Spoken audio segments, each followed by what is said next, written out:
andizazi. Ndiyabulela mama. Ndingathi napha. Okay. Mandiqale ndivulele emayoni ngoba uze ngaphambili xa into yakho uyile nto uyiba ungaba kanjani bathini. Ibalulekile loo nto leyo. Kwenzeka uba ungacingi uba fana mhlawumbi bekuthethwa ngawe bathetha nje abazalwane. But ke ngoku wena ke ngoku wabethakala kulaa ndawo understand into yoba ukhona ungaphindela kwaye kwanayo nayo ingxaki enjengale. I think yakuncedakale yakho ne. Ya, nakho omnye umntu wakho nengxaki enje akumbuze naye uba yayincedakele kanjani neyakhe. Kodwa ke uThixo xa ifuna into ngendlela ethile uyayifuna. Mamelani ke bantwana.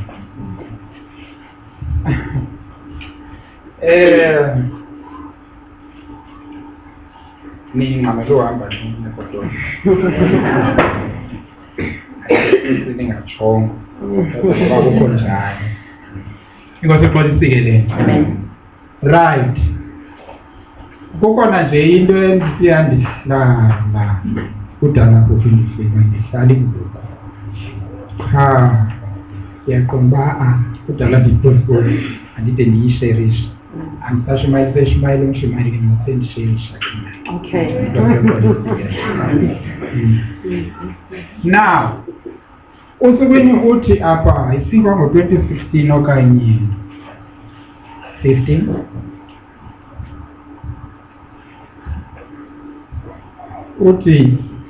Uthi kuhlalisa kuye into ethi umoya ethi nguThixo lo ethetha ngento kuba ke kwavuma entliziyweni yakho.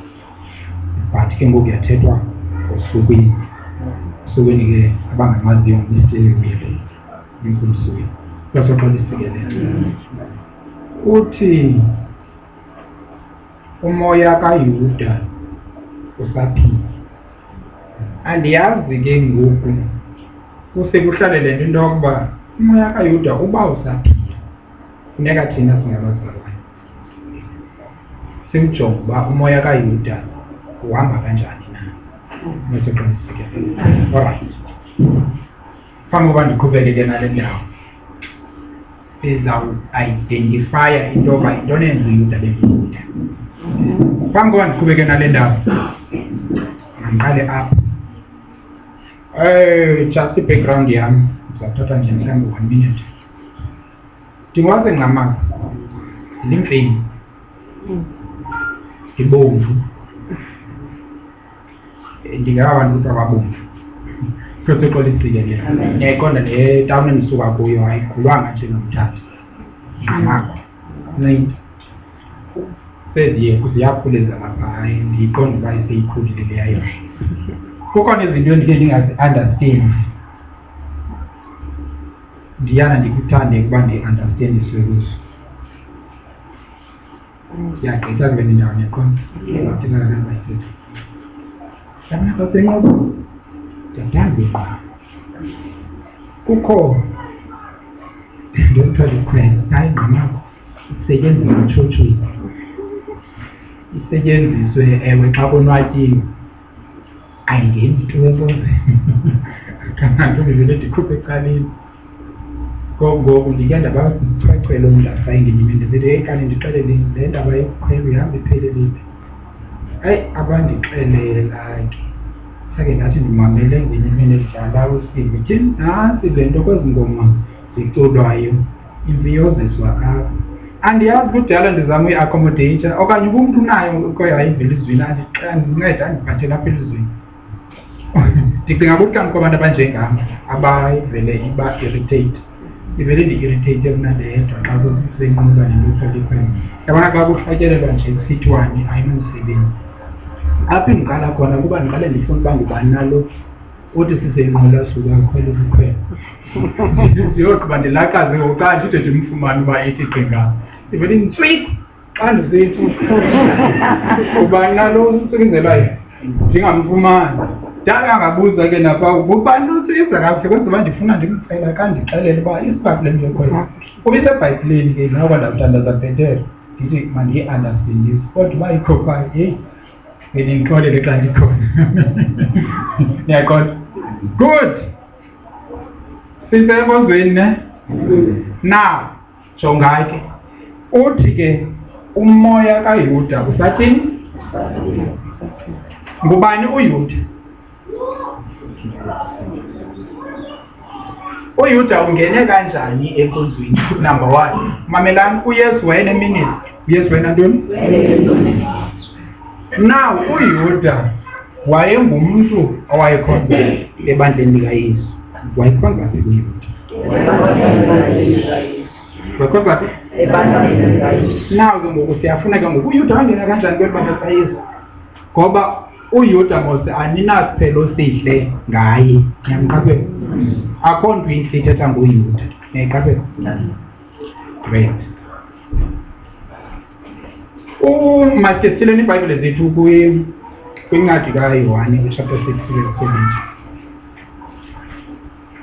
Simbona uba uYuda wamkela nawe uYesu. Okanye wangena kanjani uYuda kwinkonzo? Chapter 6, Yohane chapter 6 verse 17.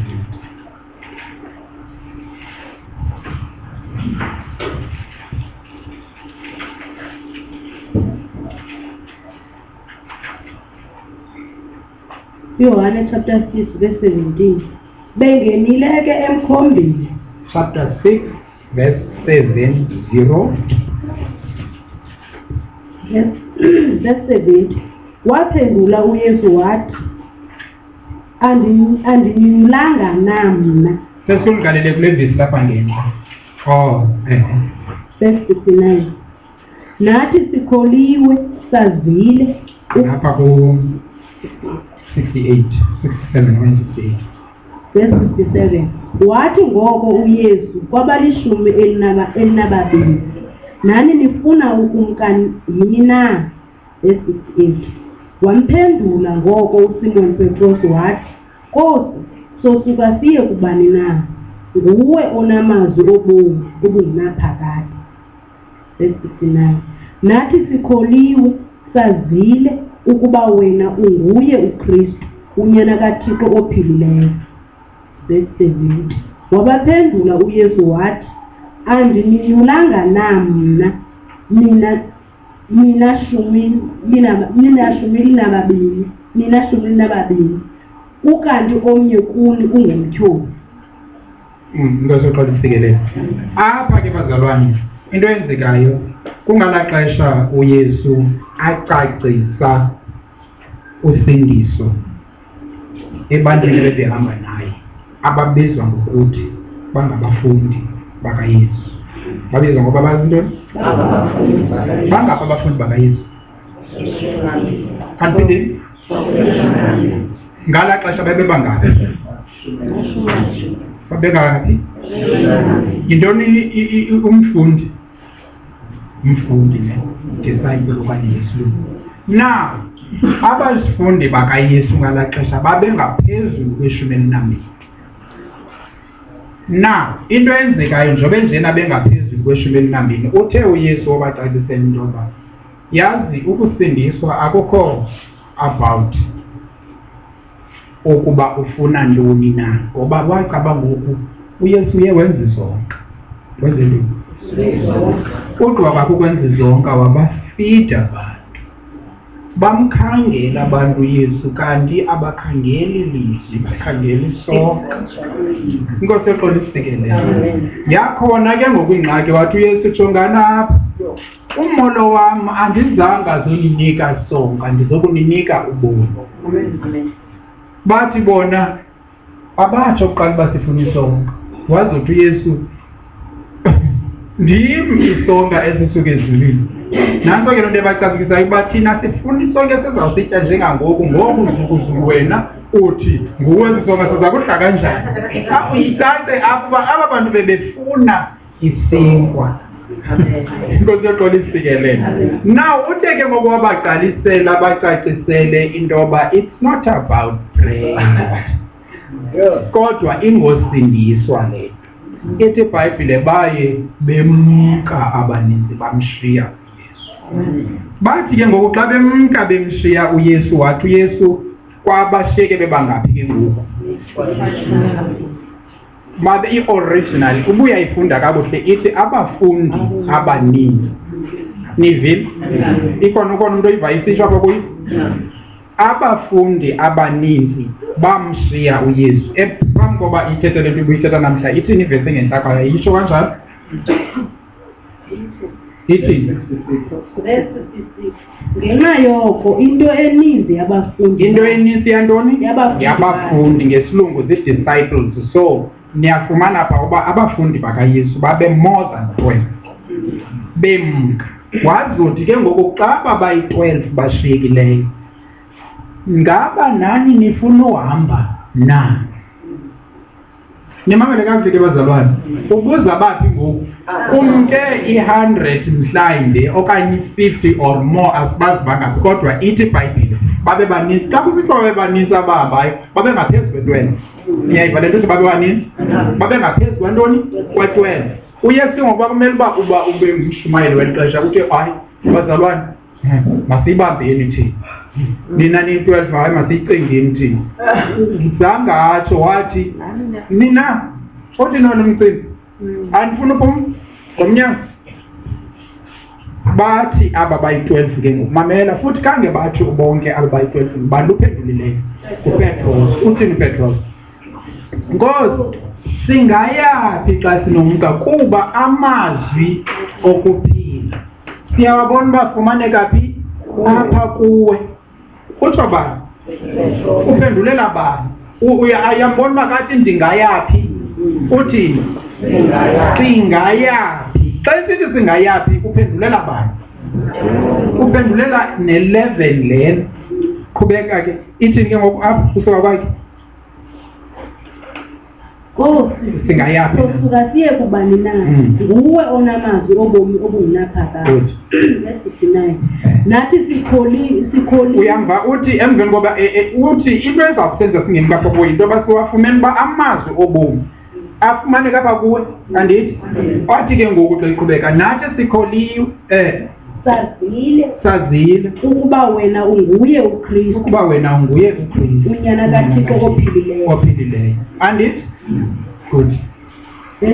Mamela ke ngoku uverse 7 uzimbona into yoba okay ufunda kuverse 7. Wabaphendula uYesu wathi. Ima uYesu uzawuphendula le nto ithethwayo ne?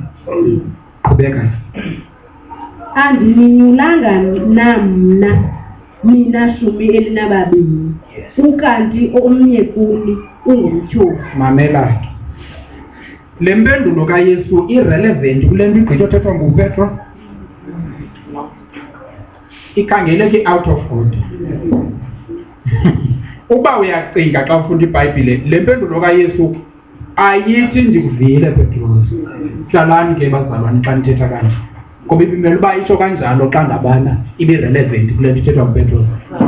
Ithi andinenyulanga nini 12 na okanti omnye ungumtyholi.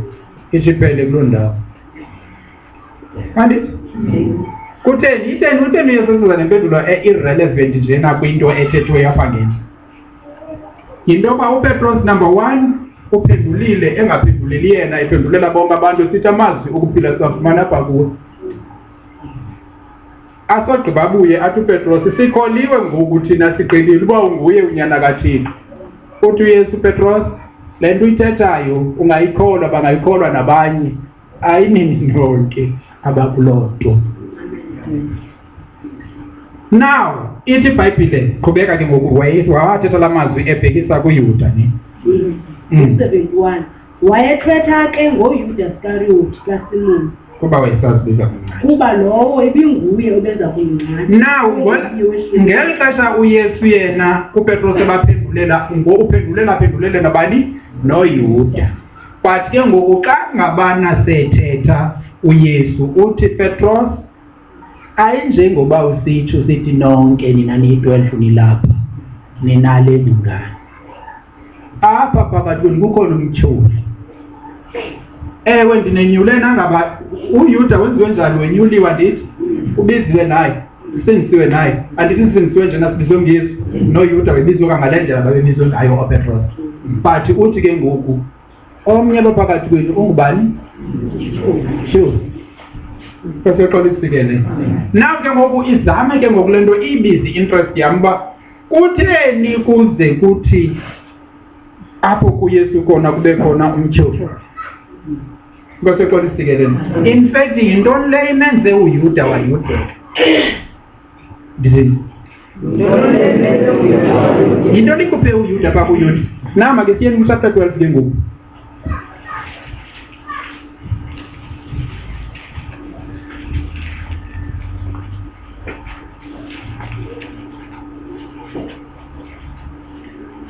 Okay, in fact sizawujonga nje behavior kaYuda pha chapter 12. Kamfunde ku chapter 12 ufike eqaleni sizawukhalelisa. Ngoba andizimthatha wonke. Verse 1. uYesu ngoko kwiintsuku ezintandathu eziphambi kwayo iPasika weza eBhethani apho ebekhona uLazaro owayefile owamvusa kwabafileyo bethu. Ngoko bamenzela isidlo khona waye uMatha elungiselela, uLazaro ke ebengomnye wabo ababehleli naye ebesidla. Verse 3. Wathabatha ke uMariya iponti yamafutha aqholiweyo enadu enganqengelweyo exabiso likhulu, wathambisa iinyawo zikaYesu, wazisula iinyawo zakhe ngeenwele zakhe, yazala ke indlu livumba lamafutha. Mamela ke then indoda uba ndithi makamqale phaa ku-1 otherwise ndize kule ndawo lena kuyo kaMariya owenza intoni kuYesu usuka phasi. Qha ke indoda uba ndiyiqale ekuqaleni ndifuna wazi into yoba uphaya apho kuloo Mariya noMartha noLazaro. So kukhona isidlo esikhoyo uYesu wabizelwe kuso, kuhleke phaya kuhleliwe kumnandi. Zuku uMariya wayenento ethi uYesu uxabisekile kakhulu. Wayenento uMariya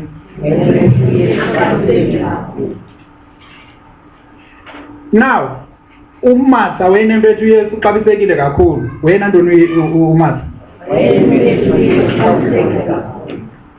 uMartha wayixabise indlela ambonisa uxabisa ngayo uYesu, wayekholwa kukumpha ukutya. uMariya indlela afuna umbonakalisa ngayo ukuxabiseka kukaYesu, wayekholwa kukumphulo nqulu. Now le ndlela ke uYesu axabiseke ngayo abantu bayi-2 ayifani. Omnye uxabisekile uYesu uba makalungiselele, omnye uxabisekile uYesu uba makunqume. Zuku uMariya ke ngoku ujonge wajonga wathatha amafutha exabiso elikhulu. Ithi ngawexabiso elingakanani? Elikhulu. Eli xabiso likhulu uyalazi wale imali? 300 pence. In fact la mafutha okay mandiyeke. Ungasoqolisikelele la ngizobaza kule besilandelayo. Uyayiqaphela? So uthathe kodwa amafutha axabiso likhulu ne. Wawagalela phi? Enhloko kaYesu. Niyayibona? Niyaqaphela? Wafaka ezinyaweni. Exabiso likhulu. Akawagalele enhloko. Ngoba uzibone engafanelekanga uba angagcoba uYesu enhloko. Uthi into encinci angathi ayenze kuYesu angayifaka ezinyaweni. So into exabisekileyo uYesu uyibeka phi? Ezinyaweni. Andithi? Now wawuthambisa uYesu ezinyaweni ke ngoku unganamafutha. Uthi ngamanye amazwi xa uthathe yona nto exabisekileyo enexabiso elikhulu uyinikeze umntu, uthi ndikunika konke okwam. Yindlela endikupesiva ngayo le. Uthi ngamanye amazwi thatha uqobo lwam, uyanikezela kuYesu, umnika eyona nto ixabiseke kakhulu. Nayiva? Mamela ke gqitha ke ngoku. Verse 4. Uthi ngoko omnye umfundi wakhe uYuda Iskariyoti okaSimoni lowo beza kumngcwatsha. Verse 5. Bekungani na ukuba la mafutha aqholiweyo angathengiswa ngedenariyo ezimakhulu-3 uphiwe amahlwempu? Okay, lebefuna igama le-denariyo bendiyikhomba upence lona ligama lesilungu. So uthi ke ngoku uYuda yena kutheni la mafutha? In other words uYuda uthi andiyazi Yesu uba yintoni le nto, ndi-against le nto yenzekayo apha, and andikwazi into yobuthulele ntoni ubona uba kwenzeka into erongo. Ngoku uYuda ngoku utsibe i-authority uye kuYesu qho ukuba yes unemisteyiki kuleni area, uthanda uba kwenziwe le nto kuwe kodwa kukhona amahlwempu. Yabona uba ke ngoku khona conflict between uYesu noYuda, and uYuda unqale kubani? Ziyeke ezinye inantsika igospel esizithi bathi abafundi bakaYesu, kuyana kuthiwa kuba kuthiwa bathi abafundi bakaYesu kanti kunye lo mfana.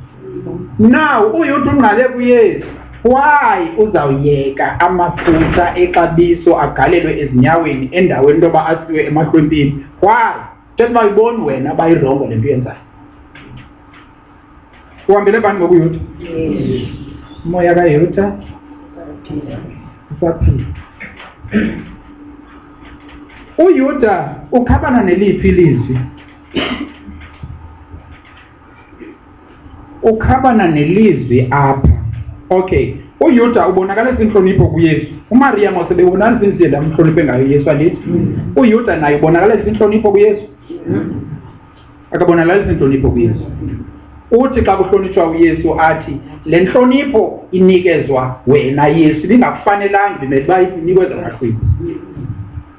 Ne understand the term uYuda. Uthini? Le nhlonipho uyinikwayo Yesu ayifanelanga wena, ifanele amahlwempu le nhlonipho le. Khancinge ngento okunoze kuthiwe kuhlonitshwa uYesu ngayo athi gqithi umuntu athi what? Kufuneka isusiwe le nto idivethiwe ingesi kuwe iye komnye umuntu. Nayivala? Nayivala? Now uMaria besenza ntoni kuYesu? Bemunqula ndithi. Bemuthini? Bemunqula. Now uthini uYuda yena? Awulideserve Yesu olu lwenqulo olufumanayo. Ndifuna uba ni-understand into yoba yitayiphi yomntu enjani ethetha ngayo kuthiwa nguYuda Iscariot. Ngumntu ongaboni uYesu efanele ukwenqulo. Number one. Niyaku-understand ukwenqula abazalwane bakho kuthini? Xa umonqula umntu awuthi hayi entweni ayithethayo. If siyamonqula uThixo asithi hayi entweni ayithethayo. Sihamba nokutsho kwakhe. Into seqolisikelela. Immediately esithi uThixo into yakhe imele uba ihamba kanje, thina sithi imele uba ihamba kanje. It means sithi awulideserve lo nqulo olufumanayo ebantwini. Niyandi? Good. Ithi ke iBhayibhile kwincwadi kaYuda okanye Yuda chapter 1 verse 8, uYuda lowa unguJuda ekugqibeleni. Kamfundi chapter 1 verse 8. Sayiphenye iBhayibhile ne? Siyazama kona ukuyijwangathela. Jude chapter 1 verse 8. Verse 8. Kwangokunjalo nabo baphuphayo badyobha inyama, batshitshise ubukhosi, banyelise izikhakamela. Batshitshise ubukhosi, banyelise izikhakamela. uYuda ngoku ithi ke lena the best dreamers, I suppose King James usho kanjalo, abo okanye ithini le yakho sisilume? Kwangokunjalo ke naba banamaphupha bangcolisa imizimba yabo. Abakufuni ukulawulwa. Abakufuni ukuthini? Ukulawulwa. And then futhi bayazincikiva izithwalande zaphezulu. And bazincikiva nezithwalande zaphezulu. So umuntu ongafuni ukulawuleka esimaziyo apha eBhayibhileni kubani? kuYuda. So ithi iBhayibhile these filthy dreamers ithetha into yokuba abo banamaphupha abangcolisayo. That is yintoni iphupha ngelinye ilizwi? Iliphupha lakho nalento into beyingasikuzibone ungaphezulu. uSathane wayenephupha ngiyamkhumbula. Iphupha likaSathane wayengasikazibone engaphezulu thina. And as a result uke wanephupha elingawungenyelisa nezithwalandwe njengoSathane. Iba khona ingxaki yoba uqotshelwe emhlabeni. So uJuda wanalento naye yoba angamboni uYesu efanelwe luzuko elimfaneleyo. Uyayibona uba ithetha nguJuda lento le? uPetros uthetha kwalento inye. I think nguPetros wesibini chapter 2 verse 3. 2 khawujonge verse 2.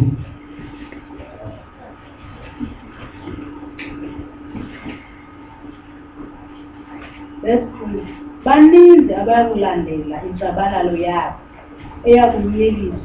eyakunyeliswa ngenxa yabo indlela yenyaniso. Verse 3. Bathi benokubawa banibonelele ngamazwi alalanisayo abakugwetywa kungaphumlisi kwakudala, nayo intshabalalo yabo ayonzima. Inkosi xolisikelele. So naphaya xa sifumana aba bantu bakhukulisayo njengoJuda, uyabaqonda uba uYuda lento yile nto iBhayibhile isithi ubuyayifunda kuLuka okanye kuMateyu, uzawufika isithi bathi abafundi bakaYesu. Yintoni lento uba ibe ngathi ngabafundi bakaYesu abathetha lento? Yinto yoba uYuda lento ayithethayo i-against uYesu ibinoze ipersuade abanye abafundi. Ithi uba kubacenga kwabo baphethe uYesu bembona ngale ndlela uYuda ambona ngayo uYesu. Nayikape good. Now qhubeka ke ngoku sijonga uba uYuda umolo wakhe unenhliziyo yamathembu na. Let's go to verse 6. Watsho ke kungengakuba ebekhathalele. Uyamqonda uba uYuda apha uzibonisa ngathi ukhathalele amathembu. Uthi imbeko enikezwa uYesu bimele uba inikezwa amathembu. Is it because niyayazi uba umuntu uyakwazi uyithetha into kanti une-agenda engaphi kwale nto ayithethayo? So uYuda apha uthi yena ubonalela amahlweli. iBhayibhile iyasixelela uba uYuda wayengenayo kwanhliziyo yamahlweli. Yayintoni ingxaki yakhe? Watsho kuba ebelisela. Mamelani, wayintoni uYuda? Now uYuda ungene kanjani kule nkonzo kweli bandla likaYesu? Ubiziwe. Niyaqonda mos uba bakhona bade bathi umnatha, in fact uwangeyesu uthi umnatha xa uphosa uyaphosa. Andithi uphosa wapha uthathe intlanzi lonke intlobo zentlanzi. Ezinye zilungile, ezinye zingalunganga. Ngale ndlela inye uYesu uphose umnatha. Wawuphosa umnatha wabuya noYuda. Wabuya noPetros ulungile. Wabuya noYohane ulungile. Wabuya noAndre ulungile. Wabuya noYuda. Mtshoni. Kodwa umnatha umsalile naye. Ngiyaqaphela ngoba uYuda ubiziwe naye njengoba nabanye bebiziwe. Baseqolisike. And abanye abam-understandi uba uYuda kutheni lento enjengale ndlela yiyo. In fact abamazi noba uYuda uyilento ayiyo. Zuku ekuqaleni into edala ndithi abamazi ngoba uPetros uthe sikholiwe sisonke thina siyitwela. Kanti uyaphazama umlungisi Yesu wathi yima omnye apha kuni ungubani? Ungumtyholi.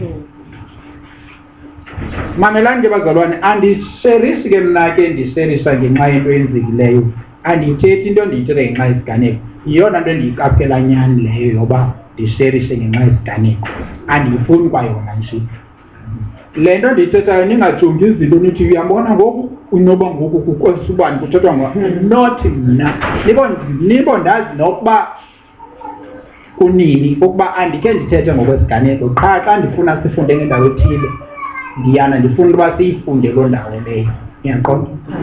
Kona sisoze ndizisokolise ndithi ngenxa yoba umjobe eske wafaka into apha ndizapha ngaphambili ndifike ndibethe ukufaka le nto apha ndingayaziyo mna ndingayifaki kweyam ibhayibhile ndithi kanti lonke ixesha endindisherisha umjobo asoze ndiyenzele into niyaqaphela iziganeko ziyazihambela zodwa but ke isheke intshumayelo xa ithe yanqamana nento ethile njengoba intshumayelo ingqamane nento ethile efana nobani but mna ndiyazazi kwelo cala elo yiyona nto ndingayifuni kakubileyo yokuba ndithi xa ndithetha uyiyamanise nento yenziwe ngumntu into endithethayo ngoko ndithe ndifuna ikharakta kaYuda because if umoya kaYuda uyaphila ungaphila nalapha kuwe funeka ke ngoku wena umazi into yoba ayiwanda andiphilwa ngumoya kaYuda na ukuba ngabana ungumntu ophikisanayo nabaphathi nezilawuli zakho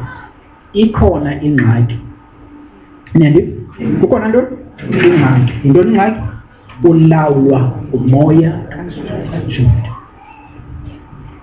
ngoba ithi bayazidelela isihlakameni sasexoxa isikelele ngayivele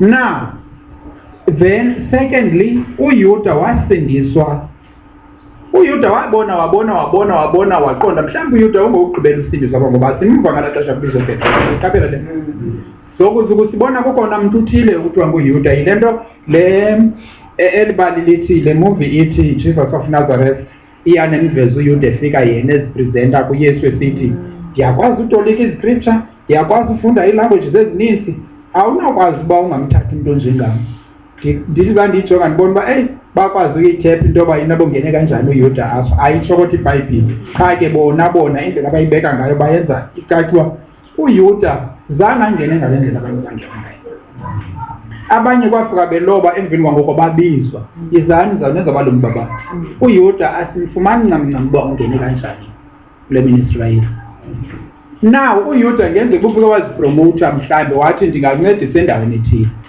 ngala xesha uYuda ezipromotayo ndinayo ingcingane yokuba bathe bobakhona uPetros noYohane nabanye noAndrea bonke balapha uYuda wayijonga le nto wathi ye ndingavusa mani wayo so uYuda usindiswe efuna inzuzo kangantoba uYuda ufika kwakhe uzenze ngoba ndibona uYuda sengunomngxowa andimazi uba uYuda ubekwe ngubani kule position eba ngunomngxowa wale nkonzo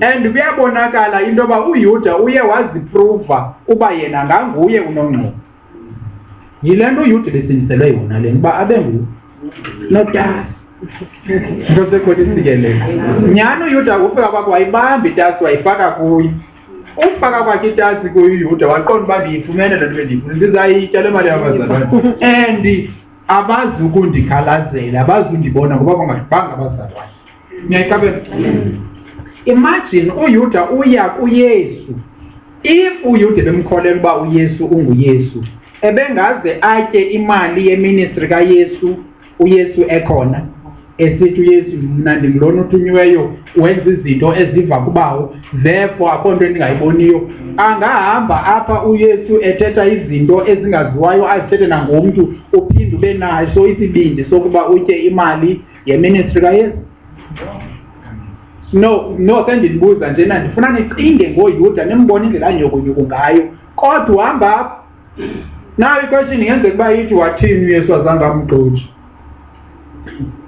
andinabazalwane bakho bapopane baye kwezo ndawo ezinjalo ndiyakhumbula nje nabo kudala kwakhona umzalwane ethanda utyholwa ngezinto lo mzalwane lona wenze into ethile anana sithi asinaproof abazalwane kanti bathulele ntoni bathulele nawo umntu uthi ayiboni le nto le iyazicacela nje ayizigagqini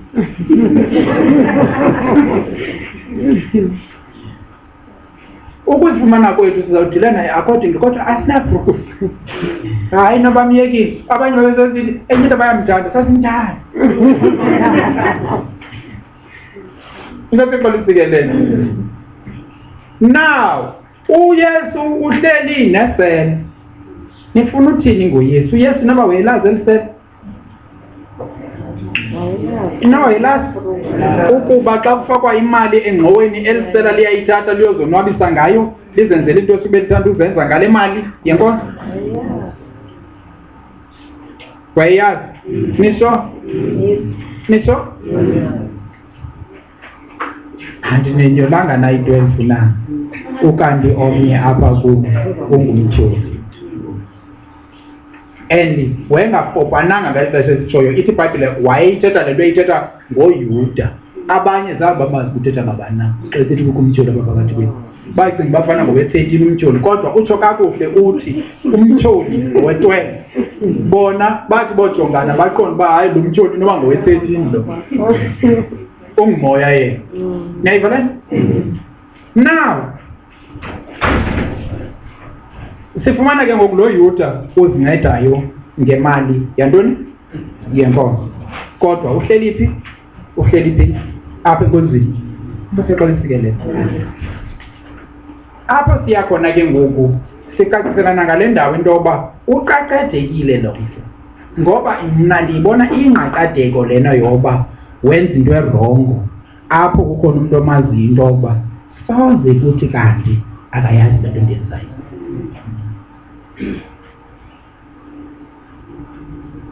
In fact uyamazi uYesu against ukuba kodwa uYuda wenza nje uyeva. Kaloku uYesu zange afike echase umthetho kaThixo, afike hamba nawo. Umthetho kaThixo uthi uzungebi. Uthini umthetho kaThixo? uYuda yena watsiba kulo mthetho wathini? Eva. So uYuda ngumuntu okwaziyo ukuchasana nelizwi ugqiba kwakhe ahlale nabazalwane. Ndiqinisekile xa kusenqulo ucula kuhlatyelelwa uYuda wesithini? Wesenqula acule ahlabelele. Engekho kuyo yonke le nto abazalwane bakuyo. Apha ingxaki khona le nto yinto yokuba ukuvela kukaYuda kwenza ikhayisi ebazalwaneni. Kodwa ke masesiyigqishe inkosi xa lisikelela babaleka emveni koba uYuda sesiza nehloko ndile ezobamba uYesu. Ndiyibone ke ngoku le nto uba utheni uzamnyamezele kangaka lo Yuda. Inkosi xa lisikelela. Now but uYesu uyathetha nabo uba ukhona uYuda. Then emveni koba etshilo abayeke ukhona umuntu ongumtyholi apha phakathi kwethu. Andithi? Usogqiba bayeke bashike bengasiboni uba uthetha ngabani na. Nekabe? Okay. Right. Now ngowuphi lo moya wawusenza? Okay, masiqale siye kuLuka 22. Kaye phaa kuLuka 22. Niyaqonda uba kukhona umuntu oqaqadekileyo ne ohleli nabani? NoYesu.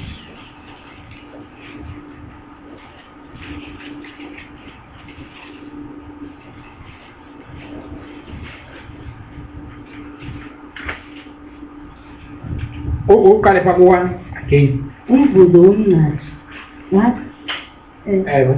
ke kaloku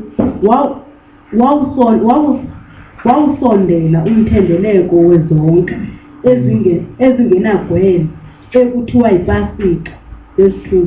Baye ababingeleli abakhulu nababhali befuna ukuba bangathini na. Now ababingeleli nababhali bona babhizi kwala cala. Ithini? Bafuna ntoni? Bafuna uba bangathini na ukuze bathini? Bambulale ubani?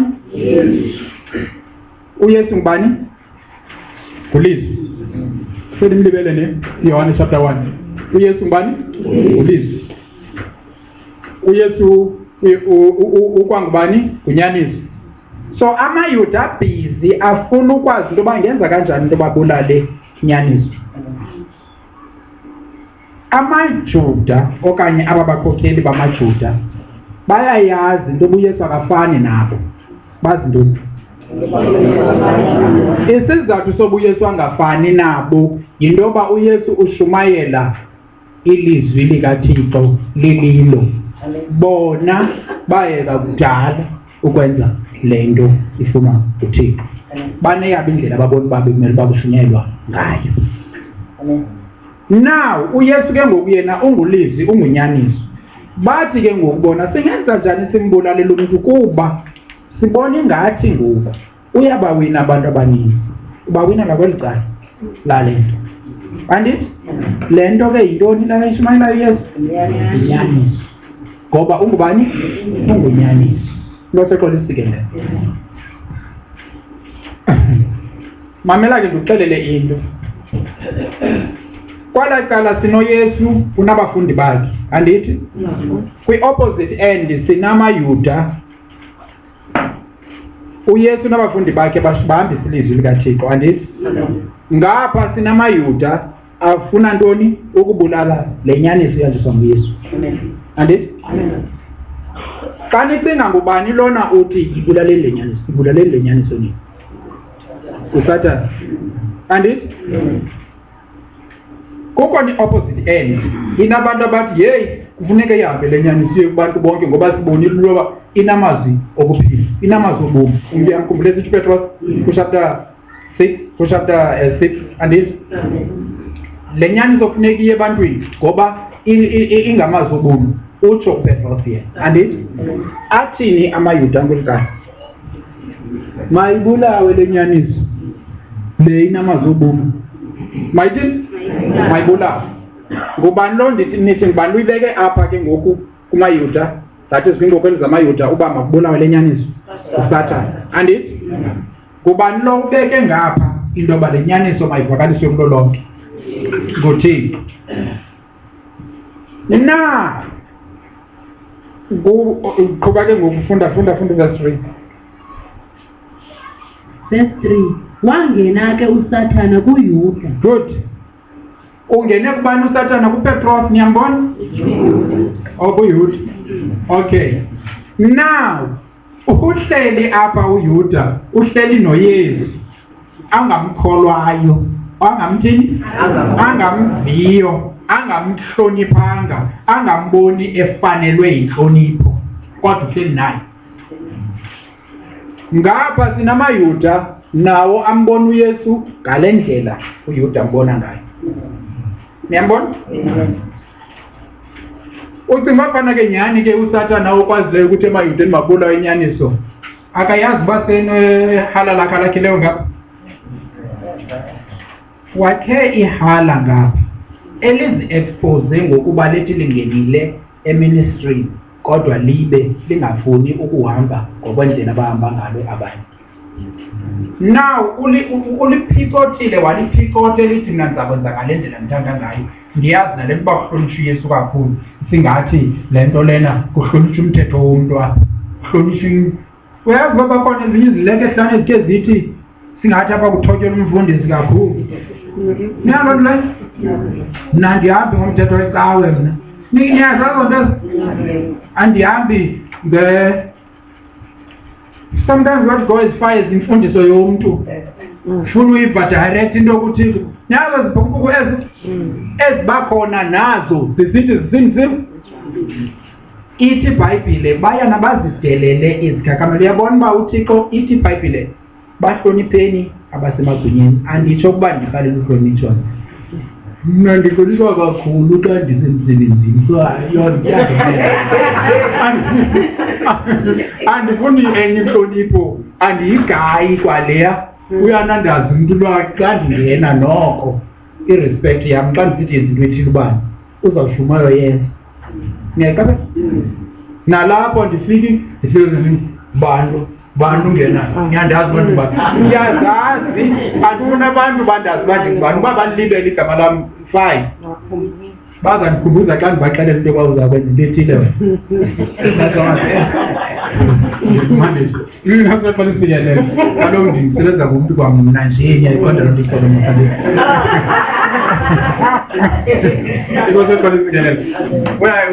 Umntu ongayazi wafika awukayazi uba xa ndifuna ukwenzini uba ndifuna utshenda nditshenda usona.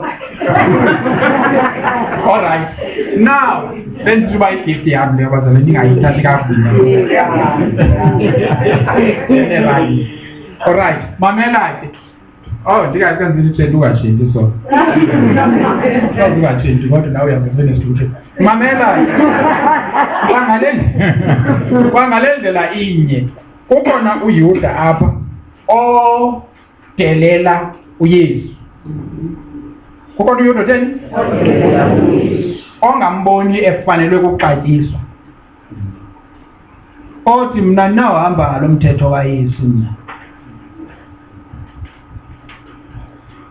Yazi ba lulahlekiso olukhulu olu luthi soze ndiprescribe wathi omnye wethu amkhumbula sokuthi umama soze ndiprescribe nokumfundisa into ebandiyenze. Hamba imithetho yabantu, imithetho yecawa. Now prescribe uba mandenze ntoni. Andimazi uba waphelela phi na engayifumani prescription enjalo. Uyaprescribe thina ibenye kathathu ngosuku nini because everybody nyaka. So since sifuna uprescribe funeka siqale sifunde uprescribe nyaka ngoba uba kwabhudana nokuprescribe uzaqala uzama uprescribe nawe nabanye bathi anaprescribelwa uyashaba kusathana athi anaprescribelwa ngoba kaloku uyayazi into yoba unale attitude so ufaka into eyakho. Ngabe yiyo le nto enyana bakaSteva bathi xa besithi ngegama likaYesu kaPawulos phumani uyaqonda uba ngoku wenzani kwenza athi madimoni ngoba ngoku siyamazi Pawulos futhi siyaphuma xa siphunyelwa nguye bamaphuma siyamazi noYesu mina ndithenga ngegama likaYesu kaPawulos ithi iBhayibhile basuka babaqoyini into nqathi yinto yoba aba bantu zange bazifundile abanyana bakaSteva yabazi uba kuthiwa some vagabond son. Le nto ithi vagabond ithetha into yoba umntu ongafuni uphathwa mntu. Uzoyifunde incwadi ye-Acts kuthiwa abanyana bakaSteva babezii-vagabonds, abantu abangafuni ulawulwa. Bazama abantu abangafuni ukulawulwa beshumayela behamba besithi bakhupha amadimoni akhupha bona ngoba babekhupha amadimoni bazalwane but kuthiwa ngobani abaphuma bebaleka beze. So kukhona ukuthi ukhuphe idimoni livele lijike likhuphe wena likukhuphe futhi ngoku bulikhupha wena likhupha ivagabond. Umuntu ongafuni uphatheka limkhuphe baleka idimoni. Oh, bazalwane ngathi ukuthi niyayiva le nto. Banifaka ku-YouTube le.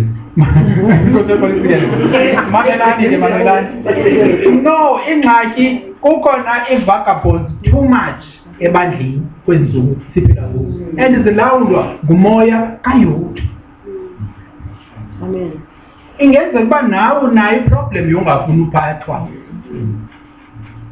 Ukhona lapha phana and uba ufuna ukuphathwa awuzuphatha. Before uphathe uqala uphathwe. Kuthi xa usithiwa yenza kanje wenze kanjani. Uyayibona? Aziziba mnandi zonke vuyisa izinto xa ndisithi zenze. Ikhona into zawukukhoka lungeyo kodwa ngeke. But still ukundihloniphile uzawuyenza.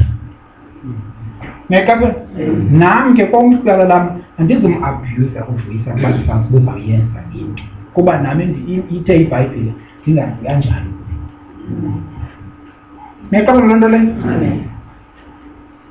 Yile nto ithi bantwana bahlonipheni abazali. Nani bazali please ningaba ithi nani bahlonipheni abantwana niyaqaphela? Khange ithi bahlonipheni anahloniphe umntwana. Wena mzali ungamqapheli. Yena makakuthini makakuhloniphe. Wena ke ngoku ungadlali ngaye kucaba uzabenza ibhola umntwana umqaphisa. Uthola izinto noko ezicaphisayo.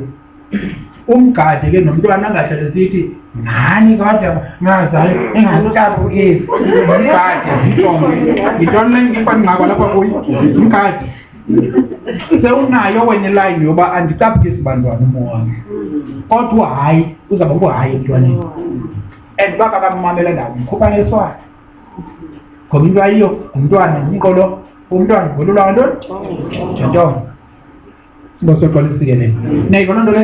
So always funeka kukhona igunya phakathi phezu kwakho. Immediately usithi andifuni kwamntu ozamcwanya. Uyabona ke xa sebefuna laa nto yoba bangaphatheki bangalawuleki, niyazi uba bathini? Uyakotela bonke abantu abakwashumayela nabo abaninzi, ootatuvoli, ootatuho, ootatumahlaka, ootatubantu bakhulu aba bantu ndibabizayo nyabaqonda bazalwane.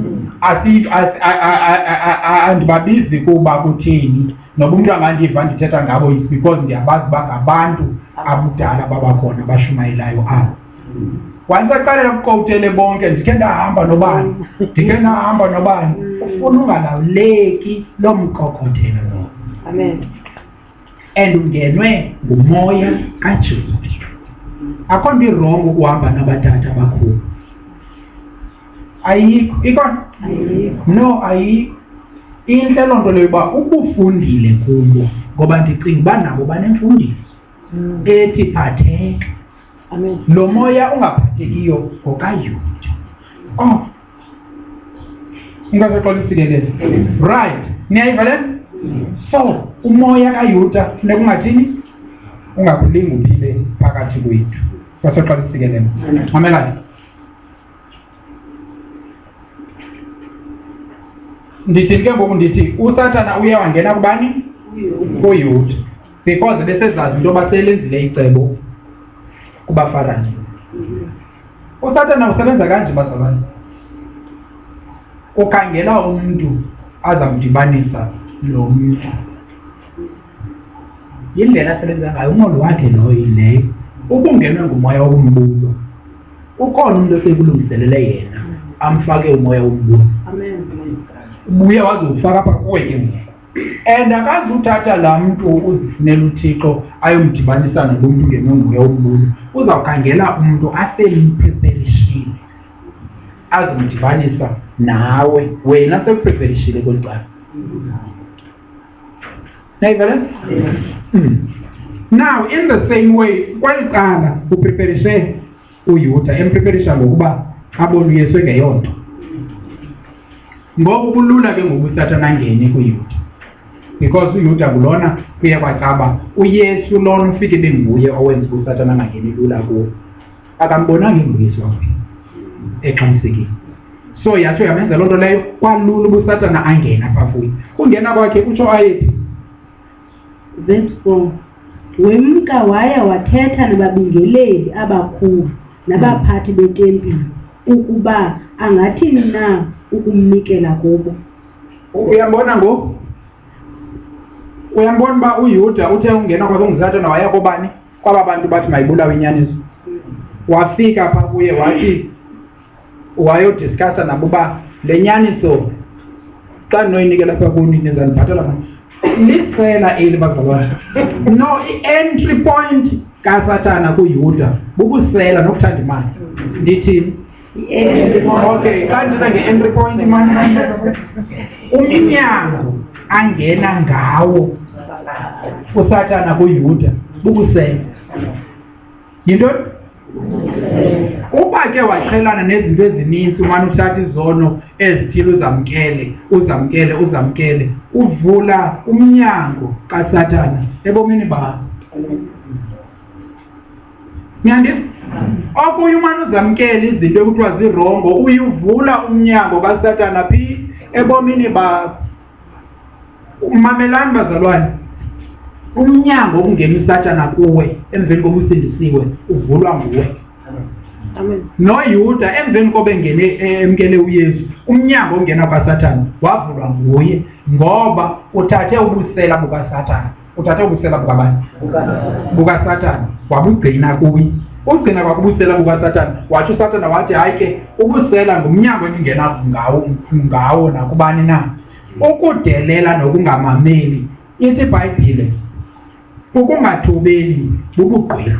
Ithi nqwa nantoni? Bubugqwirha. So igqwirha uliboni ngohamba ngomshayelo, ulibona ngongathobeli. Igqwirha elisindisiweyo aliwukhweli umshayelo.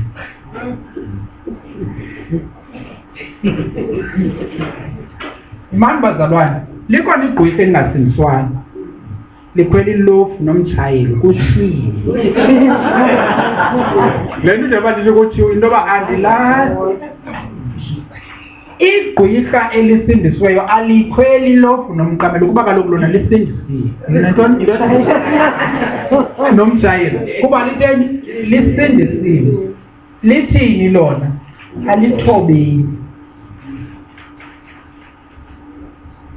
igqwirha elisindisiweyo liphikisana nentshumayelo ngoku eshunyayelwayo uyazazi xa ungathobeli ngoku kushunyayelwayo nge-area ethile oyiqondayo into yoba iyakubetha uthi hayi leyo ayinondivanela linto iyafanele bathi lintoni le nto ishoyo kuyo it's because unomoya wongathobeli kaYuda so igqwirha elisindisiweyo iminyango kaSatana kulo kungathobeli emveni koba liye langakwazi ukuthobela izigakhamela njengoba ifitsha incwadi kaYuda lithi ugqiba kwalo lithini livule umnyango wokungena uSathana uke wangena uSathana kuwe definitely uya kubantu abathetha le language uyithethayo ngoko nangoko awusayi kuba kusiya wena ngoku sewuphethwe uyalawulwa uYuda uthe ithi bathi uYuda into ayenzileyo Sathana umfana wangena kuYuda ungena kwakhe akwaphila moya kaYesu tu akusenga lokhu umkhubeka umoya kaYesu nokaSathana emntwini oyi-1 immediately kungena uSathana kuYuda umoya kaYesu uye wathini wona waphuma ngela xesha umnandelwa kakhulu ukuba nabantu abangasindiswanga uhlale nabo udiskase nabo izinto uzibone ngenye indlela ungasaziboni ngalena ilizwi lizibona ngayo ungenwe ngumoya kaSathana kwesaqola isikelelo sendizayiva xa kuye undayeka now ngoku immediately engenwa ngulo moya uye wahamba waya kwaba bantu ba-against ilizwi nayi great wayoplena into yoba nyhana ngabulawa kanjani mani uyesu uyamqonda uqale ngongamxabisi kuqala mamelani bazalwane if singasuka sivuse into yokungamhloniphi usupini abe phofe ngumfundisi uvula yonke iminyango yokuwa athi xa esithi mamelani number 1 nicinga bafana umthetho ngoto hayi ndiyayeka nginazo yeke inkosi yoqola isikelele le nto singathi isandra andiyiyekile niyeva kodwa ndingayiyeki qola isikelele niyayiva okay mandiyiyeke enye le imini mamelani ke bazalwane mandike ndiye kule ndawo yomoya womtyholi kandivundele phaa kuYohane chapter 17 verse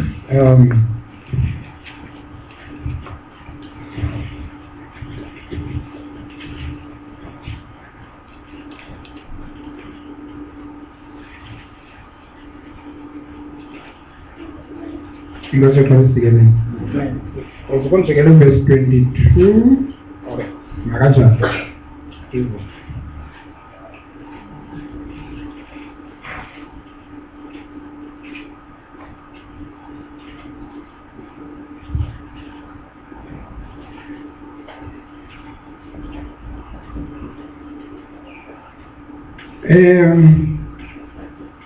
kukhona ivesi apha ethi bonke abondinike bona ndibagcine khange ndiluze noyi-1 uvesi bani uvesi 12 okay bonke aba ondinike bona ndibathini ndibagcinile khange ndiluze noyi-1 ukhandifundele uvesi 12 lo oko bendinabo ehlabathini mna bendibalondolozele egameni lakho owandinika bona ndibagcinile akukho namnye kubo utshabalaleyo ingenguye lowo ontshabalala ukuze isibhalo ingenguye lowa ntoni wentshabalala ukuze isibhalo sithini sizaliseke khandifundele ke ngoku abaseThesalonika basibini chapter 2 verse 3 bayeka na selifuna ngatsho Kwabangevayo chapter 2 verse 3.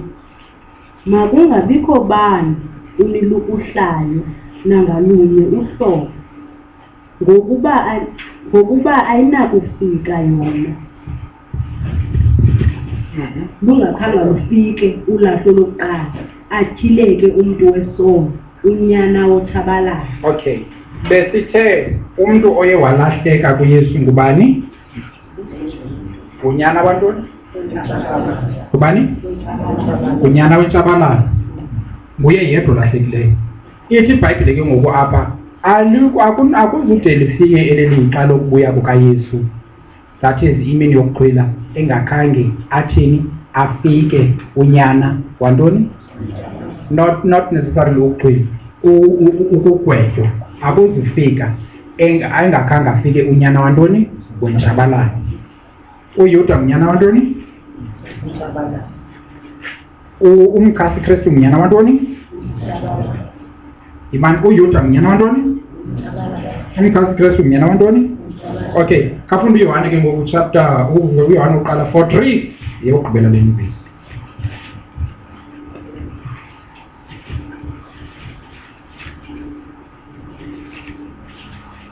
Yokugqibela ukude uYohane uqala chapter 4 verse 3.